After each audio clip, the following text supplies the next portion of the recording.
Hello, students of statics. This is Dr. Dan Baker, and welcome to this video to help you master three-dimensional moments. Hopefully you've already mastered two-dimensional moments. If you haven't, I would go back to the previous video and take a look at those two-dimensional moments, because basically the three-dimensional ones are more complicated. And so you're going to need to understand the two-dimensional ones before you move up into three-dimensional moments. All right, first of all, we have, again, a right-hand coordinate system. A right-hand coordinate system is where we're going to cross x into y and get z. We still can use our slide and then curl. Realize that in this drawing here, that this x-axis fundamentally is coming out of the page. I know it's drawn here at a 45-degree angle coming down the page, but it's just the way we have to draw it on a two-dimensional flat sheet. Okay, so x here is coming physically out of the page. Y is horizontal in the plane of the page. Z is vertical in the plane of that page. So if we use the slide then curl, the slide in this case for the x is coming toward you. Okay, not really down along the x, but physically toward you. As you curl into the y is going to the right, curl in this direction, we end up with z, right? X crossed into y is z, gives us a right-hand coordinate system. Now realize that there are other right-hand coordinate systems. Okay, this is also a right-hand coordinate system. Still we're going to cross x into y and get z. Here we're going to slide then curl, sliding our fingers along x, curling them up into the y. And again, z here is not down at a 45-degree angle. Z is physically coming out of the page, right? It's the third dimension coming out of the page. So that gives a positive moment, recalling that our thumbs up is positive, thumbs down is negative. Now that's at least for this axis coming out of the page. We will end up with situations on three-dimensional problems where our thumb is not going in or out of the page. Our thumb will actually be in the plane of the page. Okay, so if our thumb is in the plane of the page, in this case, it'd be pointing in the y direction. If it's down this direction, it'd be the negative y direction. If it's in this direction here, the negative x. Okay, so that's one of the complexities of the right-hand rule in three dimensions, is it's no longer either just thumbs up or thumbs down. We actually gain these other axes to have our thumb pointing in different directions. Now using the three-finger right-hand rule, we can do that as well. I'm going to stick with the first vector, second vector, and moment vector. And so in this case, we would be x crossed into y, thumb comes out of the board in the z. Okay, so that would be to define my right-hand axis. Now let's add a force. Let's add this force over here. Now all the forces that I'm going to add in this video will either be along the x or parallel to the x, parallel to the y, or parallel to the z. So this force here is parallel to the y-axis because they're on parallel lines. So as I take a look at the moment, now the moment in which we're going to compute is going to be the moment here around the origin for all the different moments in this video. And so here at the origin, we draw an r vector from the origin over to the line of action of this force. Okay, so using our slide then curl, that would mean that we're going to slide toward that force.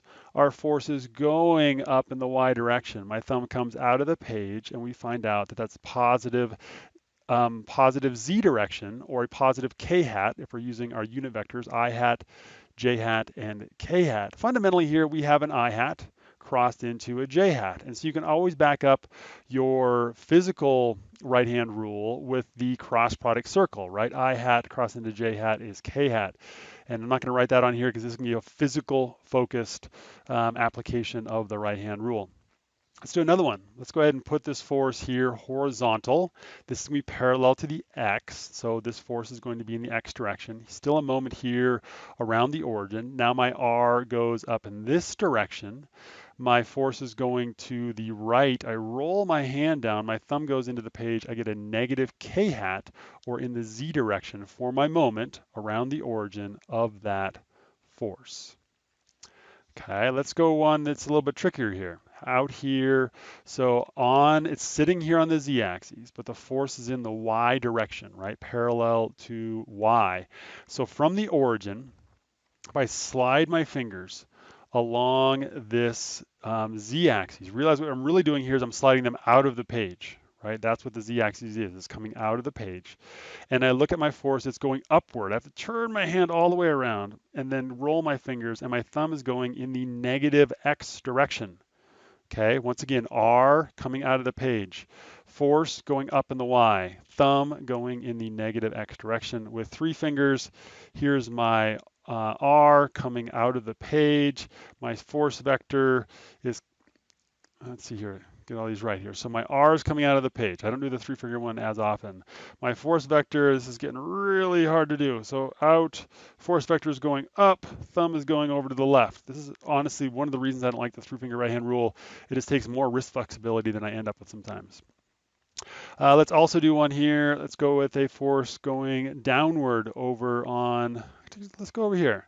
Let's go parallel to the x-axis. Okay, so a force component in the x. Still my r vector is going to be the same. R is going from the origin here to the intersection with that line of action. Slide then curl, right? Your fingers are basically coming out of the page toward this force vector. The force vector is going to the right, so I curl my fingers to the right. My thumb goes upwards in the y direction. So basically your R would be in the z, your F is going to be in the x, and your moment would be in the y. Okay, R crossed into force is equal to moment. With three fingers, R coming out of the page, force, this one's a little bit easier, going over to the right, thumb goes upwards in the plane of the page. So that gives you an idea of how you can use either slide then curl, or the three-finger right-hand rule to physically compute the moments of three-dimensional vectors.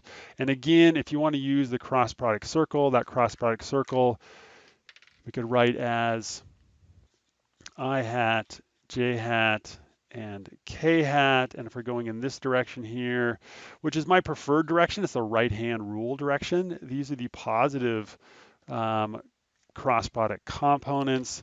And if we're going in the opposite direction, so from I hat here to k hat, this is in the negative. K hat into a positive j hat is negative. J hat into an I hat is also negative from the cross product. Okay, so you can use your cross product circle, or you can use your physical hand to come up with the components. Now, if you have a complex R vector, say your R vector is coming out here to a force, maybe this force is sitting out here in the plane of x and z. I think it's totally fine at that point to set up a little determinant, and with that determinant come up with your components from the determinant. You also could break the R vector into components if you wanted to. Basically, one R vector is going to be in the positive x, another R vector in the positive z. Cross both of those into the force vector in the positive y, and end up with your moments. Just so we can do those here real quick. So my R vector in the x direction would go this direction, curled into my force vector going up. I'd end up with a positive z component. And then the second position vector in the z, that's basically coming out of the page here, right? Because the z direction is out of the page. So out of the page, curl my hand or turn my hand around so I can push my fingers upwards toward that force. And so we end up with the fundamentally a z, RZ crossed into Fy, which is 100% of this force, gives me a negative x direction. Hopefully this helps you take the physical right-hand rule and you can back it up here with the cross product circle, and I appreciate all your hard work.